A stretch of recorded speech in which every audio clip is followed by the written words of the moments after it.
emergency for the first time in about... This is Jim, and Receiving this message. We are Ken Jennings and John Roderick. We speak to you from our present, which we can only assume is your distant past, the turbulent time that was the early 21st century.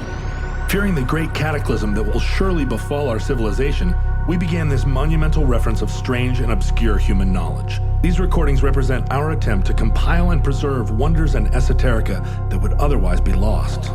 So whether you're listening from an advanced civilization or have just reinvented the technology to decrypt our transmissions, this is our legacy to you. This is our time capsule. This is the Omnibus.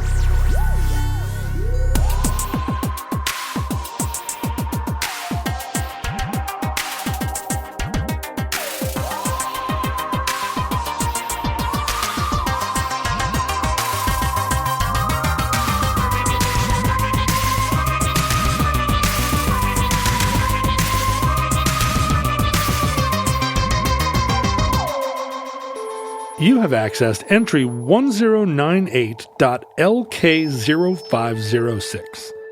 Certificate number 50920. Salmon Chaos. 今天下午2点了。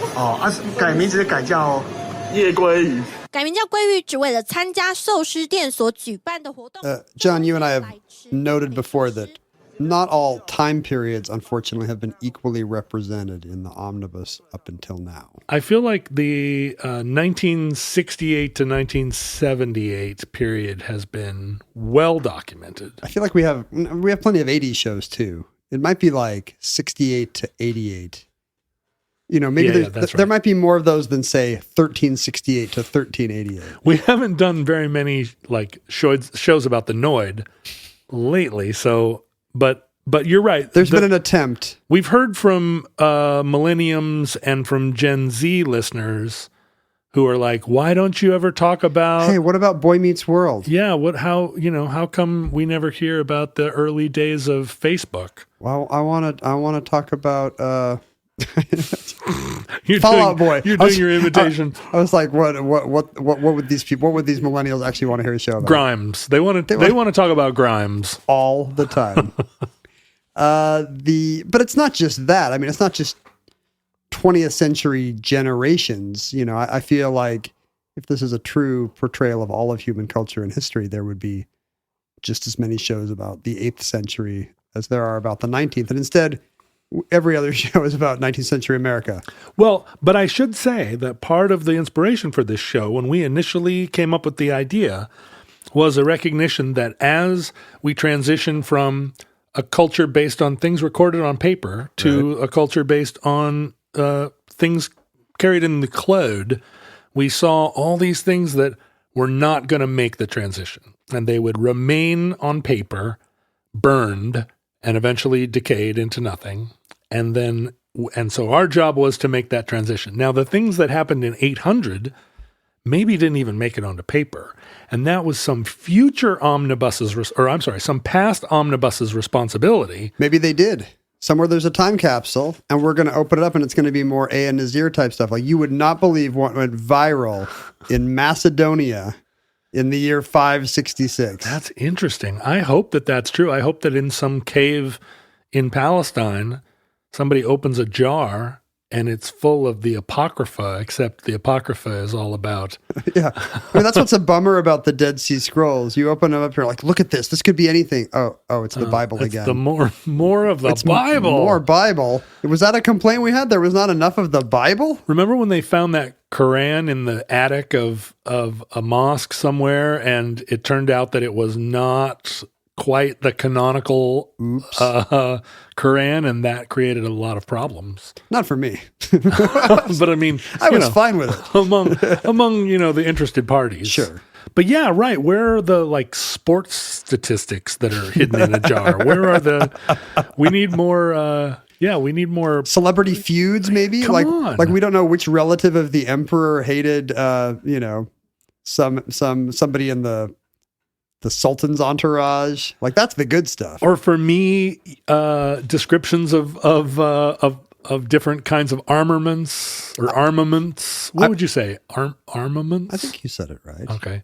like, oh, this chariot, the X12 chariot is like so much faster in a turn than the X14. And I just want to know, like, which floor mosaic designer was cheating on his wife? Yeah. Or found a new protege in the fresco field. Nope, more Bible. Sorry. I mention all this because 1 year that I believe has not entered the omnibus yet is 2021. That's I'm going to take the unusual step of adding an entry to the omnibus that is as we record this today, maybe only 6 months old. From March 2021, what would that be? April, May, June, July, August, September. Yeah, just over 6 months. 6 months old. Late March of 2020. Set the scene back. Do you remember? Can you remember what you were doing in late March of 2021? Grimes and Elon Musk were still together. Britney Spears still didn't have control of her conservatorship. Yeah, my life still felt pretty wild in March of 2021, but now I'm super chill. You were a much younger man then. I was. I mean, you were... Anything could happen back then, but now... It seemed like the future was so bright and full of possibilities. It definitely seemed like we would be all vaccinated and healthy by summer. Didn't we get vaccinated in March of 2021? Wasn't that about that's vaccination season? I think I got mine in April. But yes, you're a lot older than me. You probably got vaccinated in March. Yeah. Do we need to call you an ambulance, old dad?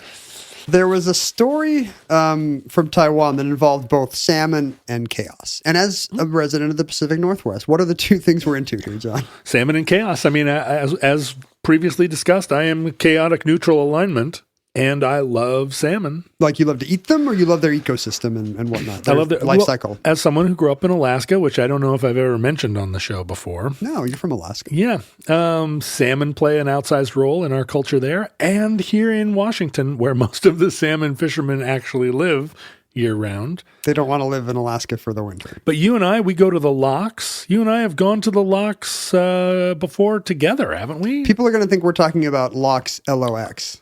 Oh, we have also gone to the locks, if you know what I'm saying. We love both kinds of salmon here. We like locks and locks. Yeah, the locks I'm referring to are the fish locks. The fish lock, or the fish ladder at the boat locks in Ballard, Washington. Oh, it's true. The fish don't use the locks. No. That's a fair point. Although probably some fish sneak into the locks. But they don't actually have to tie up. Right. And guys yell at them for doing it wrong.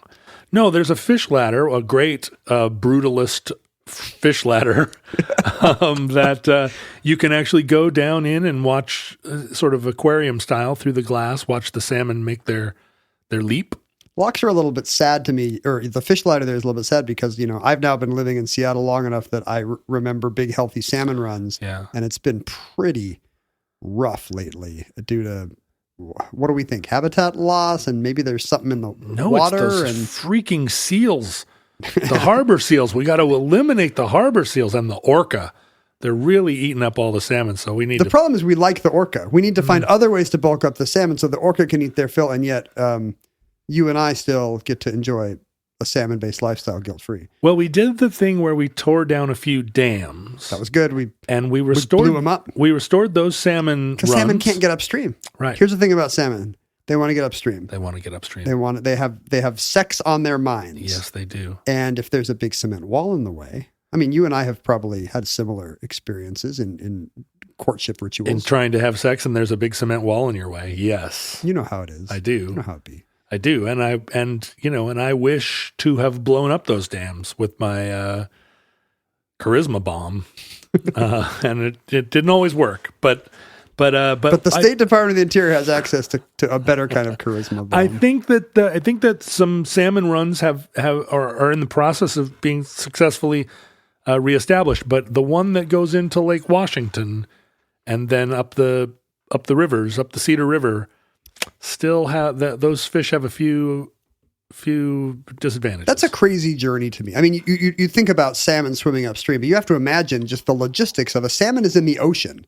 It has to find a way, has to find a stream or river running into the ocean. And then, as you say, that stream is going to go through, like in this case, it goes through lakes. It goes through a canal. Yeah. It's fed by a bunch of others. The lake is fed by a bunch of other streams. It has to find the right outlet.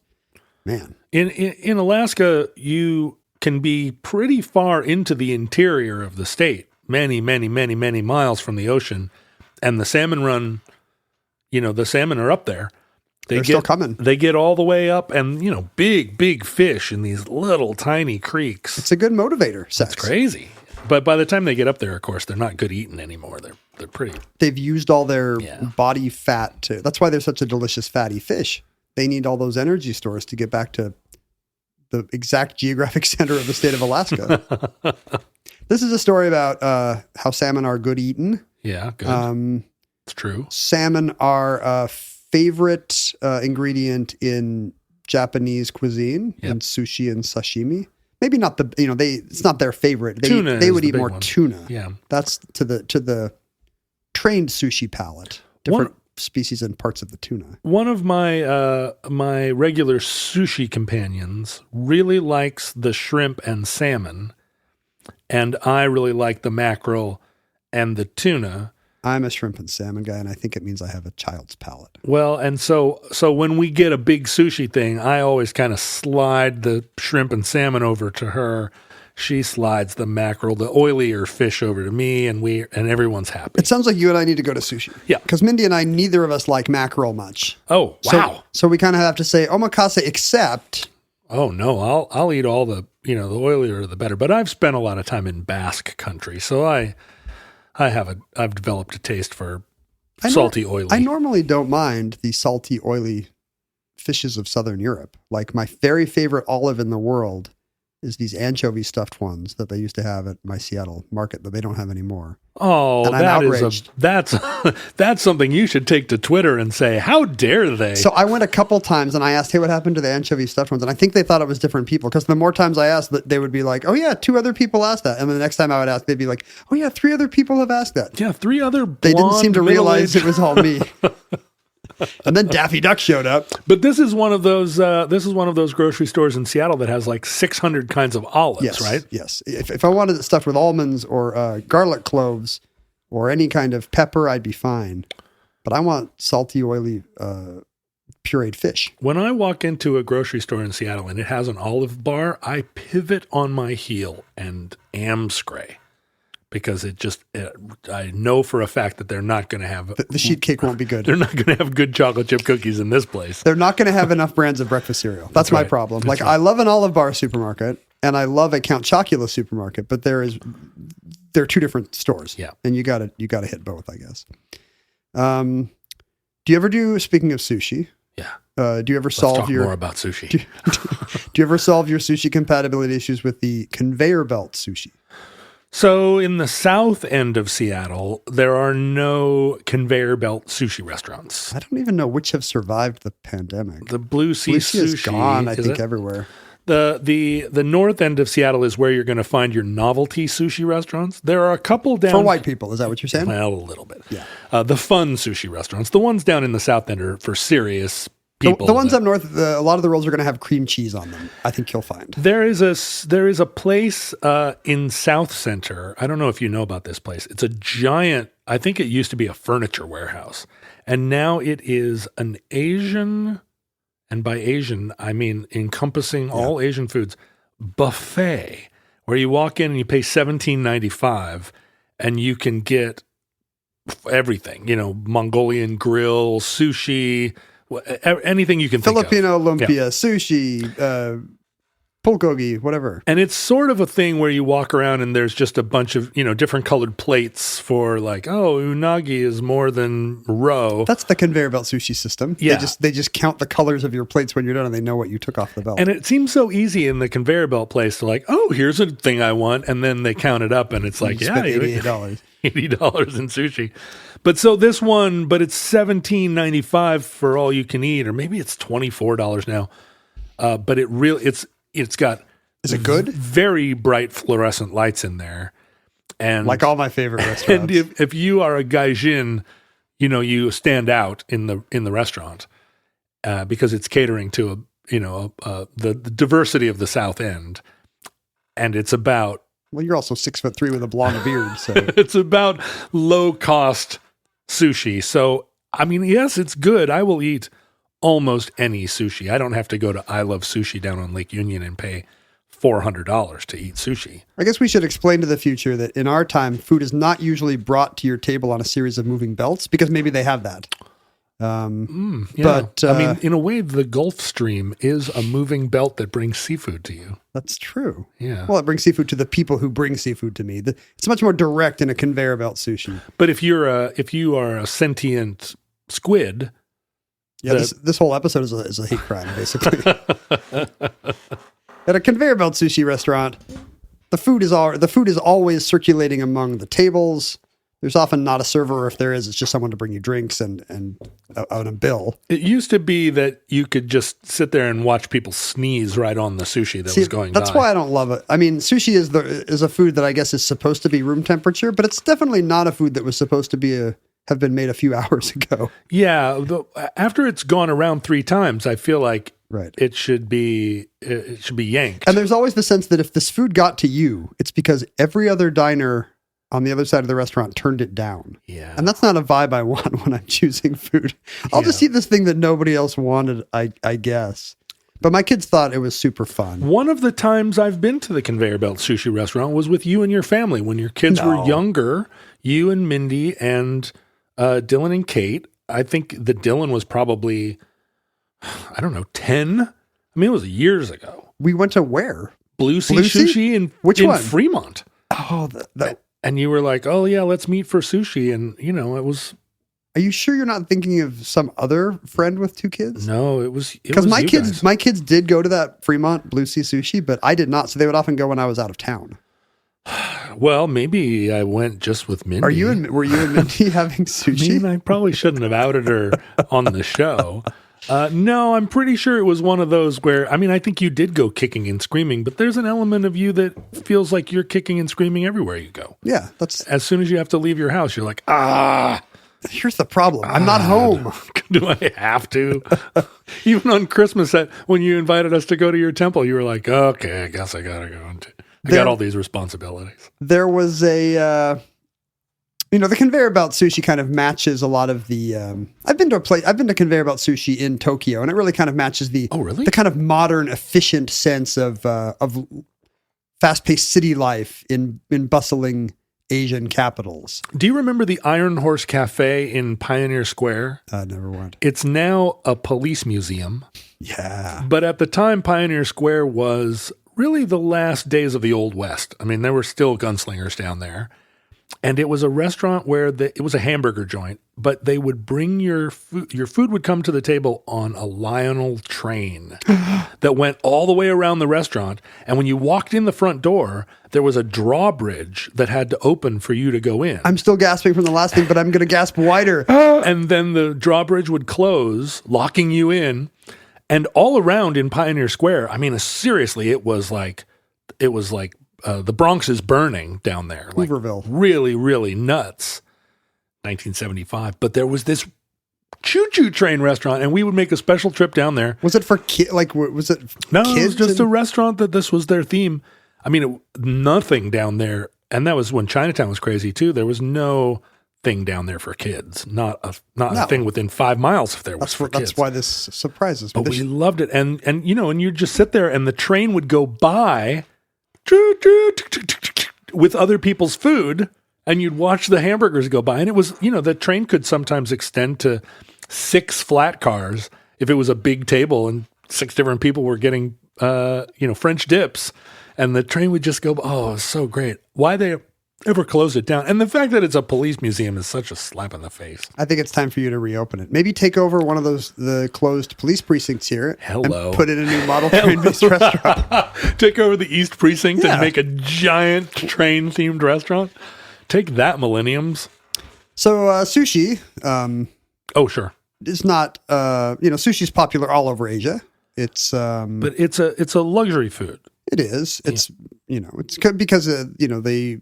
If you're going to eat, much of the fish in it is raw. Much of the seafood in it is sashimi. You need a high grade of fish because you don't want to eat. I'm not eating all you can eat sushi at South Center. Sorry, John. Oh, most of it is imitation crab anyway. Crab with a K.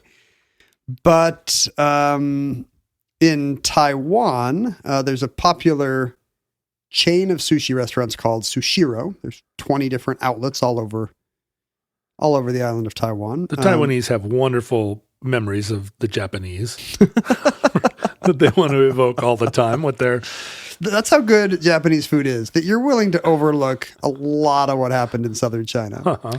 And in early spring of this year, in 2021, Sushiro announced to its faithful Taiwanese diners that they were going to have a new promotion starting, where if your name, you the diner, if your name had the characters for salmon, gui yu, and is that a phonetic use of what would be the characters from? It's not kanji. It's what is the Chinese? What's the word for the Chinese alphabet? in Japan, the Chinese characters are kanji, But these are just the Chinese characters. This is in Taiwan, so Right. it is.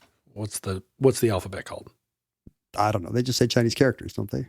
In China? To them, it's Is to it them like- they would just say characters. Is it like a French dip? In Yeah, France, in they France, just say it's dip. just called a dip. Yeah. To them, they're just characters. I don't know. I'm sure there's a Chinese word. But I'm wondering whether the two characters are they are pictographic of salmon, or whether it's it's not phonetic. It's not phonetic. No. Okay. And in fact, there are different ways to, you can express the same name with different characters in Chinese speaking places. In this case, if your name just had any characters that could be pronounced guiyu, you would eat at a substantial discount for this is their, it's their equivalent of Lobster Fest or Shrimp Fest or whatever at Red Lobster. For 2 days, it's steeply discounted seafood for anybody who has the characters that sound like guiyu. But if you have the exact characters that mean salmon, because again, And they have different- to be they can't be widely separated in your name. No. They have to be next to they each must other. be consecutive. Then for this 2-day Salmon Fest, you not only do you eat free, but you can bring 5 guests to eat free. Here in the United States, sushi sells itself. Have you ever even seen an advertisement for a sushi restaurant?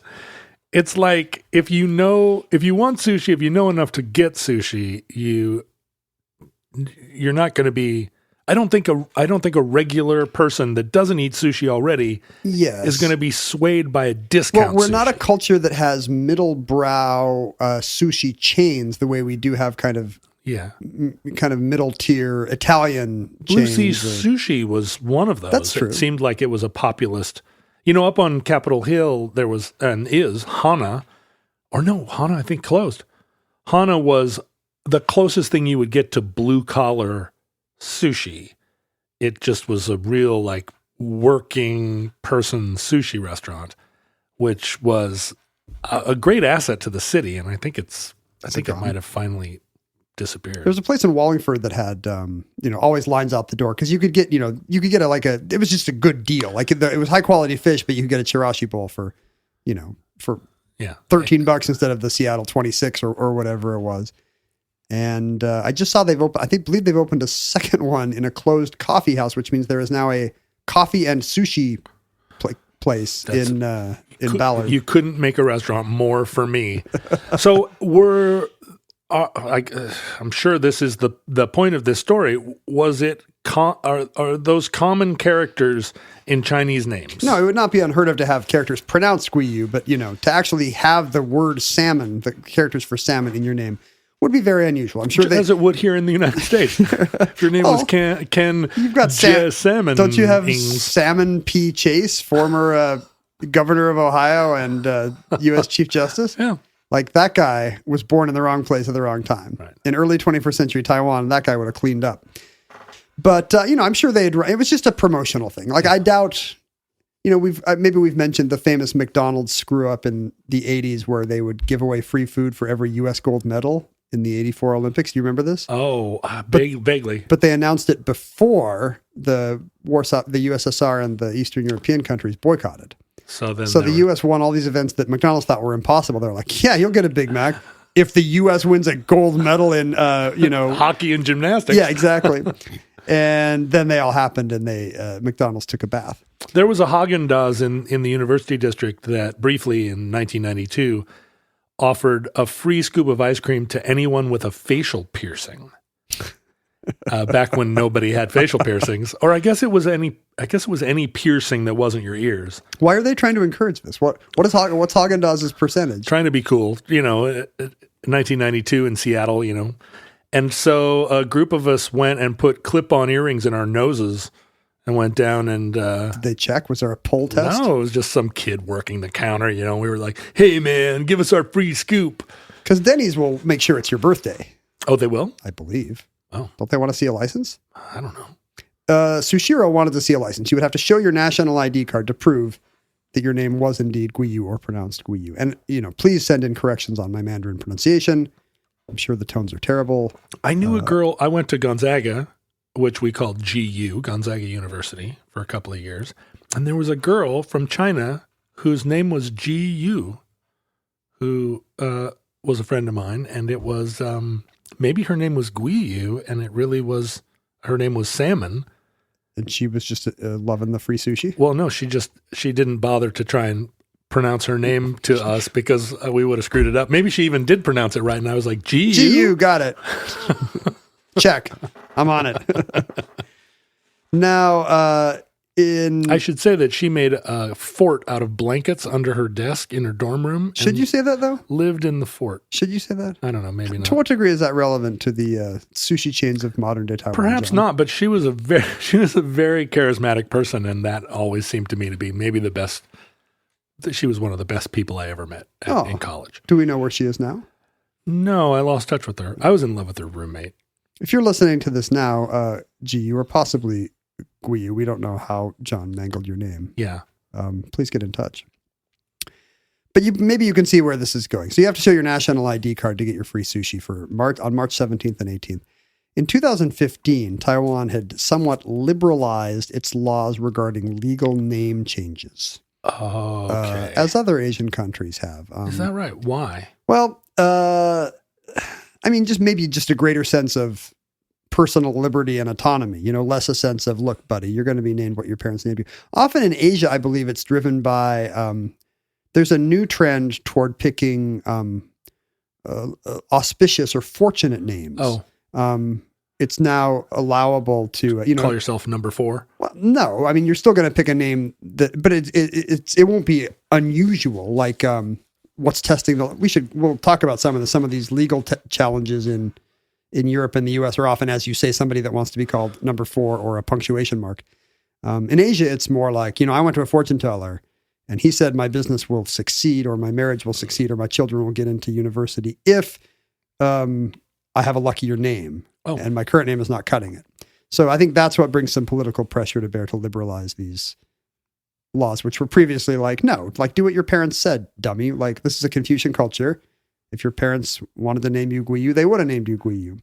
Is it also a thing where there's kind of a traditionally maybe a limited number of surnames, or they're not in the way that we have here in the United States, where you end up just getting your parents can just name you a crazy. It would depend on the country. There is an equivalent of that in Japan. Japan has something called kira names, which I think literally means like shiny or dazzling names, like, appealing to the magpie among us, and it's the equivalent of, an American parent wanting to give their kid a very showy, ungoogleable name that draws attention from daycare up. And Moon Unit or exactly, Dweezil. Your celeb name. And those have gone in and out of fashion in Japan. But, kira names are sometimes thought to have some cachet. And other times it's just a relic of, you can tell exactly when somebody was born, as with so many other trendy names. Right. If Paula Yates was your mother, there's going to be you're going to have Tiger. Tiger Lily. Tiger Lilies. But then it had like a Asian component after that, right? Yeah, I forget. Boy, I didn't think Paula Yates was coming up on the show. You never know. She's everywhere.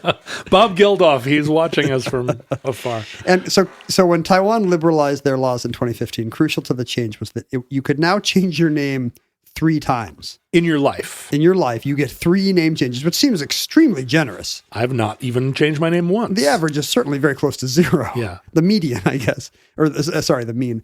But there were some, there were some limitations in the new code, which said, you can change any name that is either unflattering or hard to Romanize, would be lengthy or complicated in a Western alphabet, or, and this is the crucial point, any other special consideration.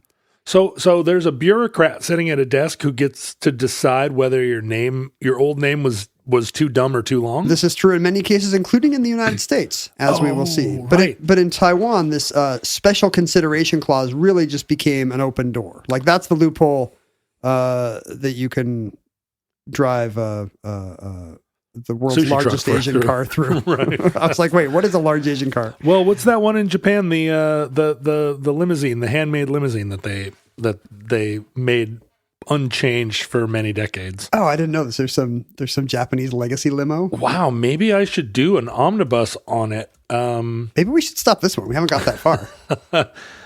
It is called the Toyota Century, and it's it's kind of known as the Yakuza car, but it's also it's when you look at it, it's not really that amazing looking. It kind of looks like a Bentley, but it's made in this. It kind of looks like an old Lincoln or something. Yeah, it's like a handmade car that was I think, are they still making them? I'm not sure. Well, okay. That'll make a legal loophole you can drive a Toyota Century through. There you go. So now at this point, pretty much all bets are off and Taiwanese kids can change their names should they want to. And the day before the promotion is set to start, somebody posts 3 different Taiwanese national IDs on which they have changed their name, legally changed their name to include Guiyu, and they're joking about how they're going to use this to get free sushi. Do you get free sushi multiple times throughout the length of the promotion, or are they going to all this trouble for one trip to the thing only lasts 2 days, but you're right. I think there would be maybe, I'm not sure if there's a way to adjudicate, to keep someone from double dipping. Certainly if it's a chain with 20 outlets, just hit the next one and order more. Yeah, but if it only lasts 2 days, I mean, how much free sushi can any one person all these people will die of mercury poisoning for sure. But this, this strikes the Taiwanese as such a great joke. People actually changing their name to the characters for salmon in order to get free food, that the post goes viral on Taiwanese Facebook. Lol. And now Hashtag lol. And now what once was a crazy stunt from some drunk college kids, or maybe just a funny Photoshop, suddenly becomes a thing. People begin heading to, because you have to go to a government office and petition. So government offices in the week leading up to, or in the days of this promotion, start receiving just this outpouring of requests from Taiwanese people that want to change their name to Salmon. There's some little old lady with reading glasses going, why is everyone changing their name to Guiyu?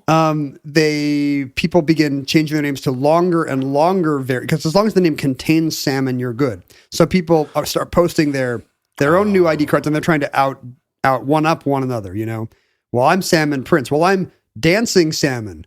Well, I'm Salmon Fried Rice. Well, I'm Meteor Salmon King. That's 35 characters long. So these records for name length are getting broken as well. As thousands of people, do thousands of people change their name? Sushiro ends up saying that they serve almost 2,000 people in this promotion, but some of them may have had the characters for Guiyu in their characters already. The government seems to have records of upwards of hundreds, at least upwards of 300 people legally changing their name to these unlikely characters. How many of these restaurants are there in the chain? It's 20, and it's not that big a country. Yeah. So I'm sure if you're in Taipei or Taichung or a big city, there's multiple sushiros you can attend. And some enterprising young people are doing this in order to, because it's now free sushi for 6. Right. So this is now an arbitrage opportunity where they can get online and be like, who wants steeply discounted sushi? I'll give you half off if you pay me. So they're finding paid guests who will be free riders on all you can eat sushi at a, they pay the new Mr. Meteor Salmon King a small amount to eat for free. So it's and then it becomes a sex trafficking thing. I can see the arbitrage. I'm not sure how it becomes sex trafficking. I'm always curious about people like this that will go to such great lengths to make what?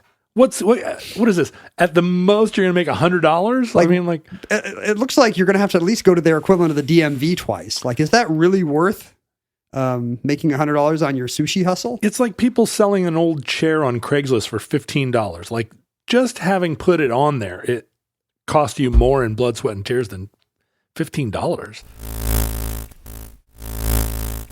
novelty name changes and even name changes for kind of viral reasons. This is not, you're right. I don't think there's a profit motive or even a more free sushi for me motive to a lot of it. I think it's just fun. It's viral fun. Like, I'm seeing all these people doing this. Wouldn't it be a kick if I could also be one of the salmon people? And this is something, we've talked about. What do you think is the oldest example of this we've put into the omnibus? Maybe the dancing sickness of medieval Europe. Mass hysteria. Yeah, like it's a new kind of mass hysteria where you can suddenly be aware that you don't have to see it in the streets. Right. If it's all over your timeline, it's going to feel like everyone in the world is now talking about a thing. And even if it's bizarre, like going to a government office and changing your name to Mr. Salmon, you might still do it. It's like a mob, like a flash mob. Yeah, it's a sushi based flash mob. And I can see this, if I go back and look at something that I posted online or on social media at some point, like when you divorce it from the context of what people were talking about that day, like I literally don't know what I'm talking about. Yeah. And I sound, at best like an idiot. Yeah. You're like, no, the moose had 3 hooves. Yeah. Or at worst, you're saying something like, no, insert personality type or human category here had 3 hooves. And then people are like, what were you saying? And I'm like, I don't remember. Like, what was the discourse on September 8th, 2014? What were we all joking about that day? Who knows? I got hoisted by that petard. Sure, we all have. Yeah. Like at times, at the time it totally made sense. And I'm sure for these people at some point it's going to be like, Dad, why do you have this old ID where your name is Salmon? Well, you got to understand, in mid-March of 2000. So this requires then that these people all then go back and change their name again. Because there are 3 name changes allowed, you don't have to worry about being named Meteor Salmon King forever. You can get in on the joke, have a fun meal with your friends, soak sushiro for, $100 worth of sushi or whatever, and then just change it back. And you still have one more name change in the quiver. Yes. Although it did lead to sad cases. For example, a man previously named Chang, I guess, changed his name to Guiyu to get on the joke, and was then told by the government agency that now he was out of name changes. That was his. That was his third. And in the news story, it's really played up as a tugging on the heartstrings. He's very remorseful. He's on the verge of tears as he discusses like what he has done to how he has torpedoed his life. He consults a lawyer who because he changed his name to like Salmon Buttwind or something. Exactly. I'm not sure how he missed the other 2. Like, how did he forget that he had already used the other 2 name changes? Or at least one, because he changed it and then he has to change it back. He must have changed it once before. His name wasn't Chang when he was born. His lawyer tells him that the Name Act article also includes, the Name Act law also includes a clause in Article 9, Item 2, which says that changes are always allowable past 3 if you have an elder relative. Okay. Because, respect for the elders in these cultures, within 3 degrees of kinship to you, who has the exact same given name. In that case, and only in that case, as I presume a mark of respect, you would be allowed to have an extra name change. So his lawyer proposes, what if you have a relative that changes his name to Salmon whatever? Then now you have a duplicate name with him. Now you're allowed to change your name back. You get a mulligan. And then, presuming your relative is not at 3, then he or she can change their name back. So this is the kind of crazy scheme that Chang is now considering in order to avoid it being stuck as Mr. Salmon. He has to enlist his elderly aunt who doesn't know what's happening. Which I'm sure young people do all the time. Now, you don't need to understand this, Mima. I just need you to, in the U.S. it would be like, I just need you to hand over your social security check. Yeah. If a package arrives to you from Afghanistan, right, don't open it. I remember doing this in college, trying to explain to my dad, like, why I needed to start sending free CDs. I think maybe it was some Columbia house, but it was like, I need to start sending some DVDs to your house too, because I just want to run multiple scams. I just want to have multiple 7 free DVDs things going at once. Every Belinda Carlisle 7-inch. And he was like, yeah, I'm not doing that. I'm not getting in on whatever this scheme is of yours. I had a surprisingly few number, I didn't run schemes when I was young. I feel like I missed out somehow. There were more companies that could have been defrauded by a young John I Roderick. don't think I defrauded a single company. That's good. That's a better impulse. I mean, I know you're sticking it to the man, but you know who the face of that is? It's just some teen worker at Denny's that you're trying to, or some Baskin Robbins guy that you're trying to get an extra scoop out of. Yeah. And he'll just give you whatever to get you out of the store. Yeah. So- Don't know, don't care. So- I guess I did defraud that Haagen-Dazs. But laws about name changes vary widely. Have you ever been tempted to change your name for any reason? Was there ever a point in your life where you're like, John, that's so boring. Why am I not named Zephyr? No, I'm hard to nickname, and I never felt like John Roderick was that bad. I think I did briefly. Well, we talked about it. I went by J. Morgan Roderick in the phone book when That's I right. first got a phone number. But no, I never wanted. Did you? No, I mean, having the same name as my dad and my grandpa, there's a lot of incentive to not change your name. Right. Even though, I would never choose probably Kenneth or Wayne anymore. Like I didn't choose to pass it on to my kids. But you're not flamboyant in a like give me a crazy name way.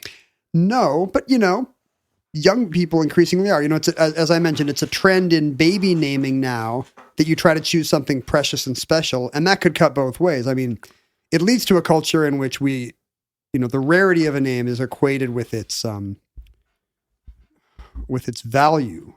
And I think, as a parent of two kids, I'm finding that they have lots of, I have one kid that's actually going back and forth on possible name changes right now, and it's, so I'm seeing firsthand that it's a little tricky to try to keep up with what the kid thinks the name should be, and trying to avoid being like, well, actually I liked the last one better. I know, because the kid doesn't care. But I think it also leads to the opposite thing where parents trying to give their kids special snowflake names are going to run into angry kids later in life that do not want to be called antenna or serendipity and then seek a name change just to fit in better. I met Moon Unit Zappa once, and she goes by Moon. Yeah. I had a hip hop graffiti artist name in the early 90s. I was known as Eggs. Were you a hip hop graffiti artist? I went not through a long phase of doing graffiti, but I tagged a little bit. Were you good? Like, are you? Eggs is a weird name to tag. So I did the G's as two circles, little circle on top, big circle on the bottom with a little tail. I like those. Yeah, and so that was my tag, Eggs. And then my punk rock name was Peter Out, which was thank you for the smirk. Well, it works on a couple different levels. Yeah, and I always loved the name Peter, and I just felt like Peter Out. But I mean, it first occurred to me that it means to kind of to diminish, which is not super punk. But it also means maybe you're rocking with your Peter Out. My Peter Out. Like Jim Morrison. That's right. That's a pretty good punk name. Thank you.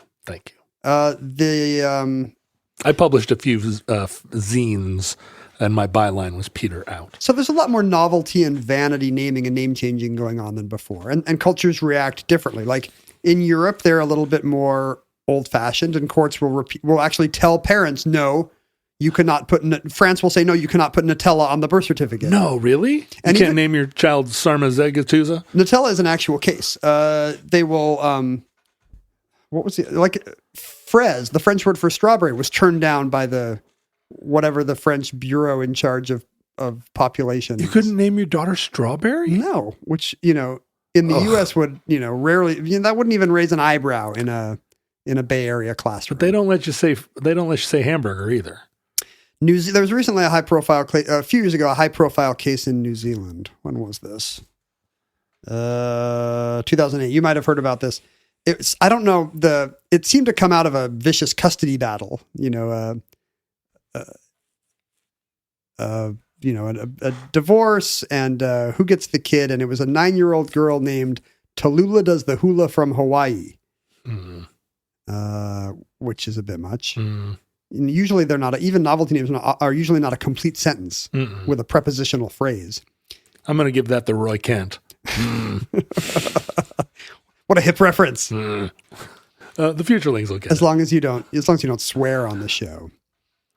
And this got a lot of coverage in the papers because the judge ended up, I think, I don't know what relation this had. I don't know which parent liked that name and which didn't. But the judge actually gave the kid a court guardianship just because the fact that she was named Tallulah Zahula from Hawaii was such a sign of parental neglect. Whoa.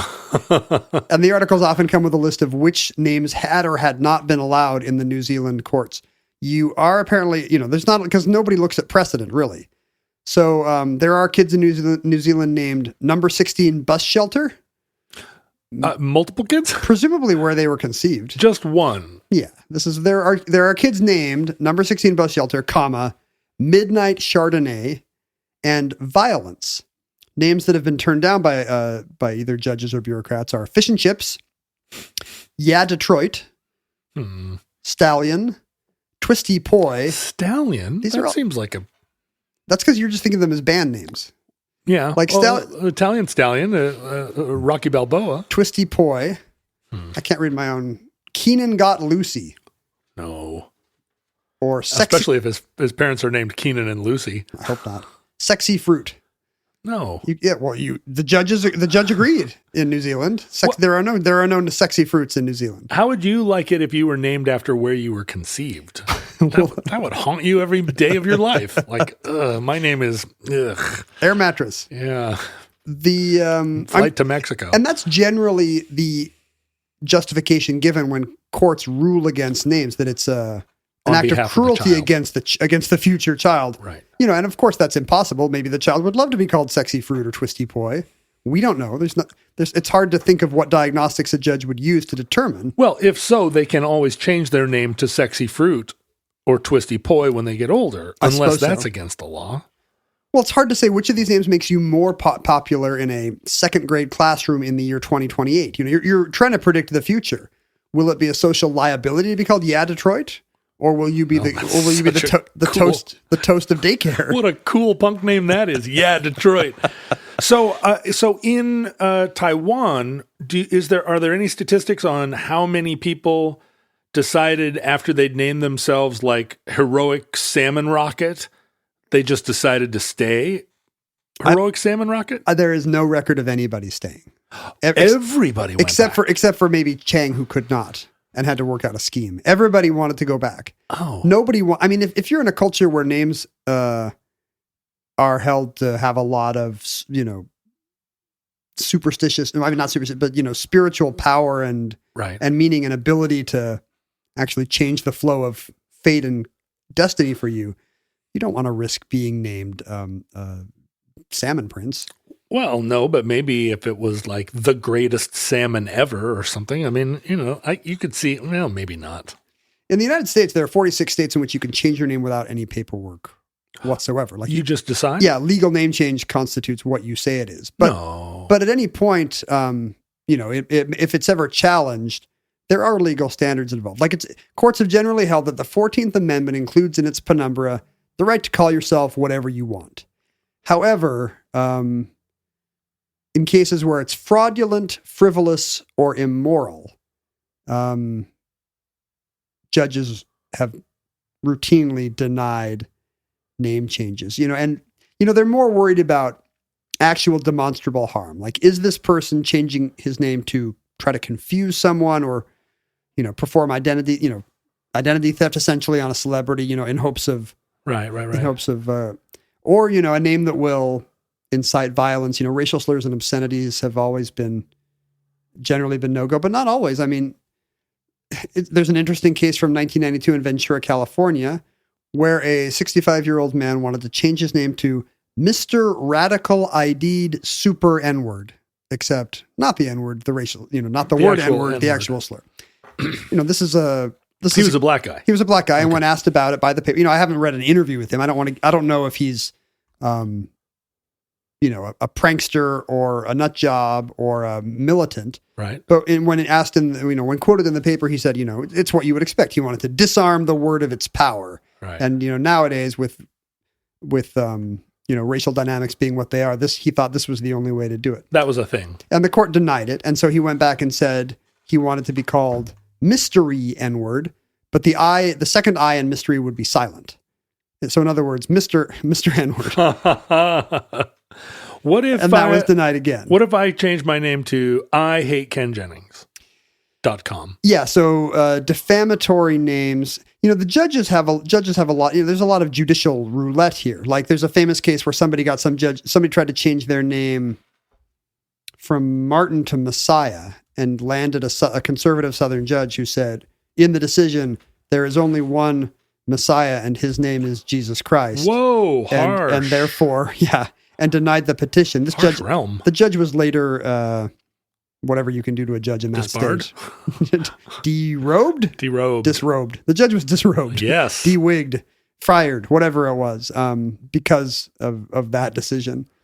Let me just interject to say IHateKenJennings.com is not a website. Nobody owns the domain. Oh, so you're inviting someone. Right now, I need to buy it, or else someone who is listening to this in a month is going to get it.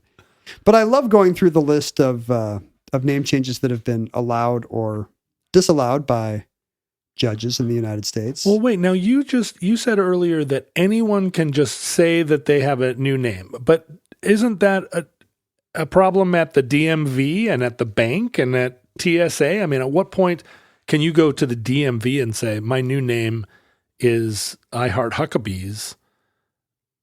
And they are like, oh, okay. And they give you a new license. Yeah. What? Pretty much. Really? Well, the person is allowed to do that, but that doesn't give a bank, for example, or an airline any obligation to accept that name. Like they may say, we require a court order. And I assume that would include some government agencies. Right. Like maybe even a Department of Licensing can say, I'm going to need a court order if it doesn't match another ID. It seems like show me something you could do a little too whimsically. To have 4 driver's licenses with 4 different names. Well, we're two men talking about this. Women still routinely in this country change their name at marriage. I see. And in those cases, they do not go before a judge. Yeah. They just call a customer service person and say, I just got married and my last name is now this. And they say, all right, ma'am. Right. So I think that's the reason why the laws are go by flexible. usage rather than, some kind of legal decree or dictum. Oh, interesting. But when they get challenged, you get a lot of interesting border cases. And for this, I'm indebted to Eugene Volokh, and that's not a sentence I ever wanted to say, the libertarian legal blogger who is extremely interested in the history of name change law. Because, again, precedent does not seem to dictate much. The Roman numeral 3 has been turned down as a name. I think the judge didn't like that it was spelled and pronounced differently. This is 3 I's, sir, but you want to say 3? There was a man named Dengler from the Dakotas who tried to change his name to 1069. Michael Herbert Dengler wanted to change his name to 1069 and was unable to do so in North Dakota. So he moved to Minneapolis and tried in a Minnesota court and was denied there as well. So he wasn't going to be known as 1069. He wanted to be called 1069. My guess is 1069 because in his petition, he suggests what every number should mean. The 6 symbolizes his relationship to the intrinsic energy forces of the universe, right, where the 9 represents his passage through life and the changes that time, it's clearly. Yeah. And the problem with the judge in both cases brought was that he wanted to actually use the digits as his name. And that was a bridge too far for both of these jurists. If he had just spelled it out, Mr. 1069, he might have got away with it. But it was very important to him that it be the numbers. For some reason, judges really get hung up on these little name technicalities, maybe because they don't want to deal with how inflammatory this is or whatever. There was in 2006, a man named Darren Lloyd Bean wanted to change his name to 2 things. He wanted to change his middle name to QX, but it would be pronounced Lloyd. And he wanted to add an exclamation point to the end. And when he went before the judge, he said that, all my friends are on board. They just generally tend to say the word bean either in a slightly louder voice or with Lloyd Bean, or with an uplift of pitch at the end to convey the exclamation point, Your Honor. This is not going to be a problem. And the judge denied it, saying you cannot have a punctuation mark in the name. The judge's name was O'Rourke. And I think this was brought up that it's commonplace to have an apostrophe in certain names. And the judge said, well, yes, but then in those cases, it's clear what letters are being elided. And is it? Is it? No, I mean, it What seems does like O stand for? I think there it's of. So of Rourke. The apostrophe there is an F. But, an apostrophe can literally elide any letters or combination of letters in English. So that didn't seem like the strongest argument. There was a famous case in San Francisco where a man was mad that he could not name his daughter Lucia because I with an accent mark is not in the character set available to you. Huh? Presumably a Latino petitioner wanted to name his daughter Lucia, and because he couldn't put the I on the accent on the I, it just looks like Lucia, and he was pissed off and wrote an op-ed about it. I'm on his side. I, with an accent mark, I am as well. And my guess is that's the kind of thing that has changed in the 15 years since that story took place. Yeah, right. If you wanted to put an umlaut over a U in your name, if your name was Bruce and you wanted to be Bruce, that seems more like it was just a typographical stricture of ASCII or whatever their system was. Well, of course you can put the accent, sir, but we just can't put it in the computer. Right. The birth certificate only prints these characters. Well, we can take a ballpoint pen out and write it on the sheet. I found out that's how Jeopardy adds the accent marks to its clues. Jeopardy doesn't have is Jeopardy still using a 1986 key set? They have I think they have all the characters available, but when they output it to produce a paper version of the show, it you've probably seen this happen in various HTML-based systems. The A with the accent mark or the U with the umlaut suddenly becomes number sign and then a Unicode symbol. Yeah. So for that reason, when an accent has to be placed on the little blue screen of a Jeopardy clue, it's dropped in by hand. Wow. And the paper printout will not have the accent on, Medellin or whatever it is. In Ohio, you are not allowed to be named Santa Claus, but in Utah, you are. There have been 2 gentlemen trying to name themselves Santa Claus. We should put them in a Thunderdome and make them fight it out. Well, one of them is not Santa Claus because he had the mistake to try it in Ohio, where the judge said there's a long tradition of identity bound up in being Santa Claus, and this is effectively identity theft, sir, for you to try to say you're Santa Claus. Right. It'd be like naming yourself Mickey Mouse. Disney would sue you. Well, yeah, but nobody has intellectual property over Santa Claus. This is just a judge appointing himself the guardian of Santa Clausness.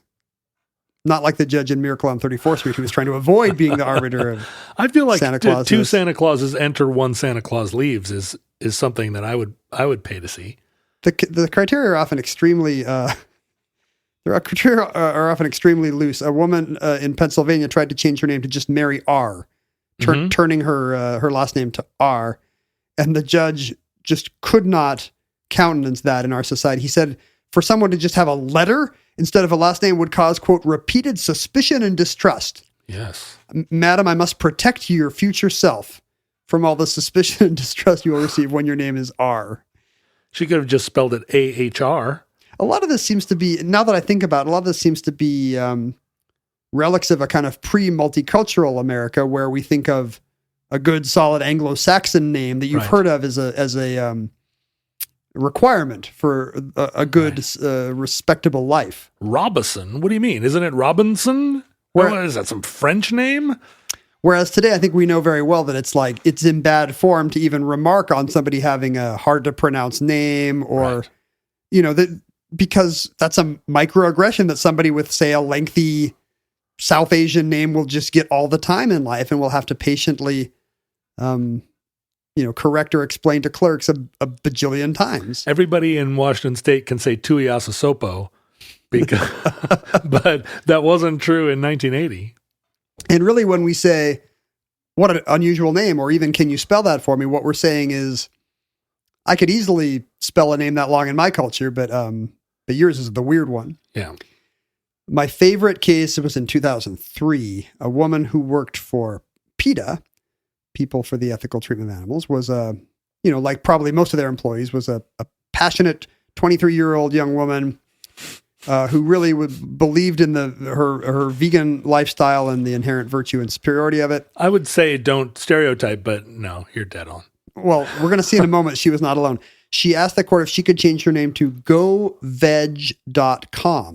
which was the PETA website extolling the virtues of the vegetarian and vegan lifestyles. Yeah. Which is probably still up to date. Well, You want to see? I'm going to go look right now. And she thought the website was just underserved, like people who should know about it didn't. And what better way to be a representative of goveg.com than for her name to actually be goveg.com? It looks like GoVeg. Yes, I mean... But right there, boom, splash page, how to go vegan. It's a 1, 2, 3 process. 1, what to buy. 2, what to make. 3, where to eat. Well, maybe it would be go veg then, because just being a vegetarian is not good enough for the vegan. the purity of the PETA folk. So it would be go veg. I just thought it was like how would you spell veg out in front of the TV? VEG. Yeah. So sometimes a word. Veger. Veger? Or veger. It's true that there's not a lot of words in English that end with a G, and it's a soft G. Yeah, right. It's always veg. It would be veg normally. Honestly, the only exceptions might be veg and vag. Are there any others that end with a soft G? Courage? No, that's... If they're French, they have an E after the G. Yeah. Picard doesn't fight the Borg. Soft G. I don't know. Well, I'm sure we'll leave that as an exercise to the listener. Anyway, somehow she, even though maybe because it's the early days of the internet, the guy sees it as just like changing your name to any other slogan. And she's affiliated with the organization that owns it.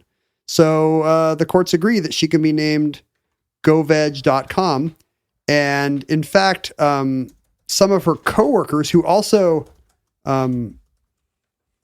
manage different PETA mini sites change their name to the sites as well. You know, somebody who's doesn't like circus treatment of animals actually changes his name to, you know, don't trust Ringling or .com, and somebody else changes her name to KentuckyFriedCruelty.com. There's an epidemic of this. I believe all three of them later leave PETA as an employer, and suddenly they're trying to get a job, and their names are now KentuckyFriedCruelty.com. Right.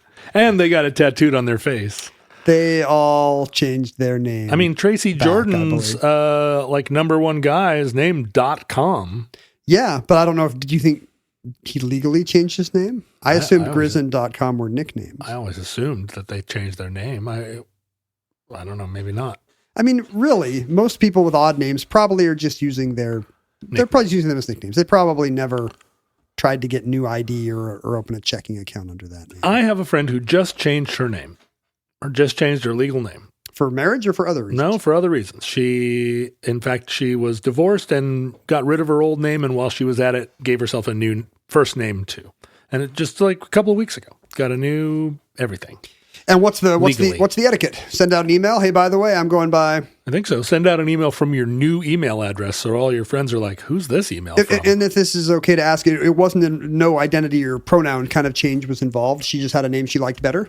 Yeah, just her. She felt like, I mean, kind of like you, Ken Wayne. Her old name was something like Tiffany Janet, and she was like, "That's not me. I'm not a Tiffany anymore, and I don't. And my last name doesn't have anything to do with me anymore. So I'm just wiping the slate clean.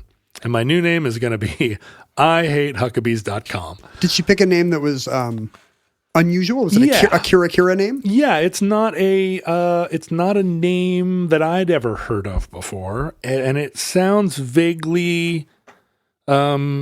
She's Asian, and it sounds vaguely. It doesn't really sound like an Asian name, but it sounds like a name that. Are you trying not to say exotic? No, but that maybe an Asian mother who was assimilating into the United States might give her daughter that didn't name her Tiffany. But it's like a variant on it sounds like it's kind of a cousin of a more traditional name. No, I don't know. It's very hard to, because I'm giving my impression of the name. Like, what's my impression of the name? Sure, it could be different to but a different it feels person. to me, she's a Chinese girl, but it feels like a Filipina name, but it isn't one. It just sounds like one in the Filipina space, and it's completely made up. I think if you Googled the name, you would not find a single reference to it. It's an unusual 6-letter name that you could, it's crazy to think you could even make up a name that somebody didn't have. But I think you couldn't get the Gmail address because every 6-letter Gmail address is somewhere. taken. Yeah. I've heard that's actually something parents now look for. Like they get a certain kind of parent will be annoyed if they can find another kid with that name. Right. So they name their Because kid they Squee Squoo. they want to be something? the pioneer of naming a child something new. And I really think, I'd like to play moral relativist on this show and say everything's equally good, but that just strikes me as a terrible impulse to treat naming a baby as an ego act related to yourself. Yeah. And not something that you're doing for the child. I mean, it's hard to imagine what the child will want, but surely you can use basic principles of empathy to think, when I was in first grade, would I have wanted to be named Squee Squoo? To be called Squee Squoo? Yeah. I do feel like we're living in a world, right? Like I have johnroderick.com. Now there's a real estate agent in Philadelphia. Oh no, I'm sorry. The real estate agent is in Australia. There's a business guy in Philadelphia. They both are named John Roderick. They just got to the space a little bit late, and neither one of them has johnroderick.com. Now, for the rest of eternity, or at least for the next 60 years, I and my descendants, if I die of a heart attack in the next year, are going to be johnroderick.com. You planted the flag. But there will be thousands of John Rodericks into the future, and they each have to then be like, yeah, I'm John Roderick 17426AX. We were blessed to be really the only generation in history that was allowed a one-time only resource related to our names. There's really no analogy to email addresses or URLs before in human history, right. Was there? Because it's global. Because if you started a bank account under the name of John Roderick, there's nothing like that would prevent other John Rodericks from having the same access. Yeah, right. When you go to your bank and you say, my name's John Roderick, they go, are you the one that lives in Lake Forest Park? And you're like, oh, no, I'm the other one. But yeah, it's so naming your kid Squee Squoo is your attempt to deal with this current situation. I mean, there is that. But it can't possibly be true 80 years from now that the future kids named Ken Jennings are like, yeah, I'm Ken Jennings 6,422. Something else will happen, right? It has to be. Yeah, we'll all die when the comet hits. It has to be democratized. But like every person we know that's a celebrity of any kind, they all have the Gmail address that's just their name. They may not all answer to it, but I'm sure Adam Savage has Adam Savage at Gmail. That's all. A certain kind of early adopter in the early 90s. But it's all done now. And it's like a land rush. I'm so infuriated when I log on to a website and John Roderick is already taken as a username. I'm like, how dare you? I am the John Roderick here, sir. I mean, it really is the equivalent of people who were in the right place at the right time to get the Midwest. Right. Like there was only one American frontier, right. And we weren't treating the actual occupants as people at the time. Council Bluffs was there, and you could get it or not. Yeah, and just by virtue of an accident, and now some of their families, basically control whole cities or industries, right. Because they were in the right place at the right time. The Weyerhaeuser family is still doing okay. I hope that's true of us with our good email addresses. Don't you think? Don't you hope that turns into prestige for us in 40 years when everybody's what? I just read a thing that Facebook had to pay $200,000 for Facebook.com in 2006 because they didn't think to get it. Somebody else got it. But I mean, imagine if they hadn't gotten today, it. Right? My favorite name change story in our family is a cousin of my wife's who I think was just kind of feuding with his parents and decided he didn't want his first name or their last name anymore. And so he joined the military and changed his name, and he changed it to Jake Radcliffe. Yeah. And we love it. Because if you're going to change your name, just change it to like a soap opera name. Sure. Jake Radcliffe. Just be Jake. There's not going to be a time when being Jake Radcliffe won't be an asset.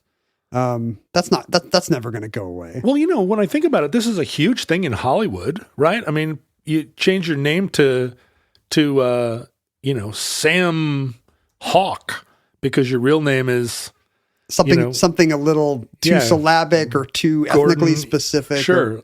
Well, let's test this. Do soap names ever go out of style? Like, let's take a long lost soap opera like Ryan's Hope. Okay. The characters were named things like Mitch Bronsky. I don't know who the main characters are because this is a very expansive list. Tom Desmond, Liam Donahue. No, it's exactly right. Beryl Feldman, Chantal Dubajak? Yeah, Dubajak, I think. They're a little more ethnic than you'd think. There's Feldmans and Finellis all over the place here. But for the most part, yeah, these are soap operas. The names are the names that will not go out of style. You can always be Charlotte Greer, Catherine Hayes, Steve Latham. They're a little less cool than I thought, but a lot of them are kind of Richard Rowan kind of romance novel names. Dr. Ben Shelby. So, yeah, I think that's the thing to do. If you're going to rename yourself something, just make sure it wouldn't sound out of place in like a 70s soap opera. And you've probably got future compatibility assured. Well, here's a website, namegenerator.org.uk, and it asks you all these questions. It says, oh man, this is getting boring. Were you going to do the whole thing? Yeah, I was going to fill it all out. It's going to ask for your email it's just, address. yeah, it did. So it's a scam. It's trying to get your, to get your name on their list. Oh, screw that website. Don't go there. You revoke your recommend. In fact, we're going to have Mark Miles go back and bleep out where you named it. Yeah, I got all the way up into that, and then no thanks.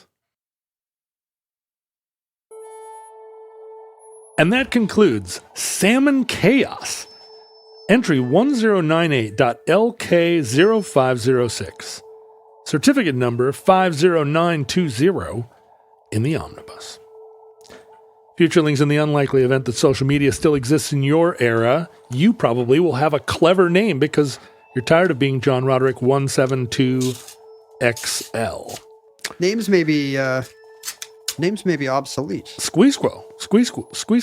I was listening to somebody give a talk about like whales, and his take was that they all had names because they have identifying things they say. Oh. But that doesn't necessarily mean a name, because I don't know if another whale will use that to refer to that whale. That's the like thing. It's more like I'm here, you know. I'm here. Yeah, it's more like a theme song. Yeah, right. Yeah. Your theme music that plays when you enter. You can find us at Omnibus Project on the internet, at Ken Jennings, at John Roderick. Our email is theomnibusproject@gmail.com. Our Patreon, where you can support the show, is at patreon.com/omnibusproject. You can join other futurelings who are listeners to the show and fans of the show by Googling Futureling, and you'll find that there is no Futureling 172.xr because Futurelings are almost exclusively Omnibus fans. And you can send us mail at P.O. Box 55744, Shoreline, Washington 98155. Ken, have you got any mail? I'm looking at a note we got from Gabriel. He apparently has met both of us. I think he met me at a fundraiser where I auctioned off playing on somebody's pub trivia team, or at least I assume that's how. That's why I'm here at this Irish pub in Wallingford with him. Yeah, and do you remember where you met him there? He's met us both, but not together. Oh, hello, Gabriel. And I'm wearing a tuxedo. And where would that be? Where did I ever wear? I mean, I recognize the blue velvet tuxedo, and I'm wearing a pink spotted bow tie, quite expertly. Yeah, tied, but that's you, so that could be anywhere. Like, yeah, that's true. That could be you at a Dick's Drive-In. He's wearing a blue blazer and a gray hoodie and a t-shirt, so it's not a thing that he had to come correct to, but it does look like it's in a theater somewhere, like in the lobby of the theater. You must have just performed. So he's a handsome fellow. He just sent us a note. I guess we had mentioned the mnemonic to remember that a 1L llama is a priest and a 2L llama is a beast. Oh. He points out that first of all, he quotes the Ogden Nash poem.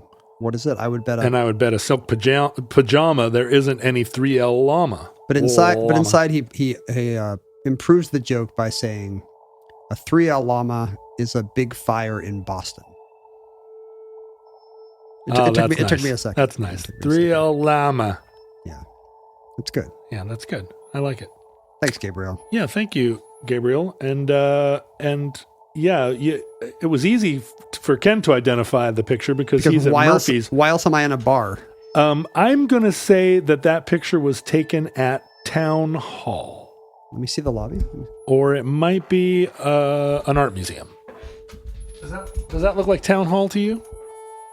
That could actually be a Town Hall. But you're right. All we can really see is that one wall. Yeah, but it's tall ceilings. So that might be in the rehabilitated Town Hall space. Does Town Hall have a door with a green exit sign over it? Because if so... that narrows it down. Thank you, Gabriel. Listeners, from our vantage point in your distant past, we have no idea how long our civilization survived. We hope and pray that the catastrophe we fear may never come. If the worst comes soon, this recording, like all our recordings, may be our final word. But if Providence allows, we hope to be back with you soon for another entry in the Omnibus.